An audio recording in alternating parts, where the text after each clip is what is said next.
കരുത്തുറ്റ ഒരുപിടി മികച്ച കഥാപാത്രങ്ങളിലൂടെ പ്രേക്ഷകരുടെ മനസ്സിൽ ഇടം നേടിയ ചലച്ചിത്ര നടിയാണ് മഞ്ജു വാര്യർ. സ്കൂൾ വിദ്യാഭ്യാസ കാലത്ത് തന്നെ പ്രതിഭ തെളിയിച്ച മഞ്ജു 2 വർഷങ്ങൾ തുടർച്ചയായി കേരള സംസ്ഥാന സ്കൂൾ യുവജനോത്സവത്തിൽ കലാതിലകമാവുകയായിരുന്നു. സാക്ഷ്യം എന്ന ചിത്രത്തിലൂടെ ബാലതാരമായിട്ടായിരുന്നു മഞ്ജുവിന്റെ അരങ്ങേറ്റം. പിന്നീട് 18ാമത്തെ വയസ്സിൽ സല്ലാപം എന്ന ചിത്രത്തിൽ നായിക കഥാപാത്രത്തെ അവതരിപ്പിച്ച് ശ്രദ്ധ നേടി. തുടർന്ന് 20ഓളം ചിത്രങ്ങളിൽ നായികാ പ്രാധാന്യമുള്ളതും നായികയായിട്ടുമുള്ള കഥാപാത്രങ്ങൾ ചെയ്തു. ഈ പുഴയും കടന്ന് എന്ന ചിത്രത്തിലെ അഭിനയത്തിന് മികച്ച അഭിനേത്രിക്കുള്ള സംസ്ഥാന ചലച്ചിത്ര പുരസ്കാരവും, കണ്ണെഴുതി പൊട്ടുംതൊട്ട് എന്ന ചിത്രത്തിലെ അഭിനയത്തിന് ദേശീയ ജൂറിയുടെ പ്രത്യേക പരാമർശവും മഞ്ജു സ്വന്തമാക്കി.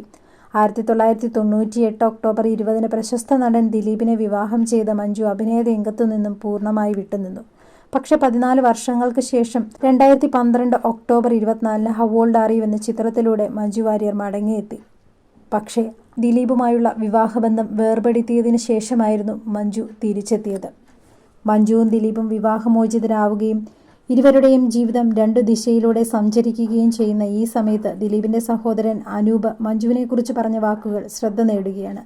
ഇത് കേട്ട് കാവ്യ വളരെയധികം മാനസിക സംഘർഷത്തിലായെന്നാണ് പറയപ്പെടുന്നത്. മഞ്ജു ചേച്ചി എനിക്ക് ദൈവതുല്യമാണ്.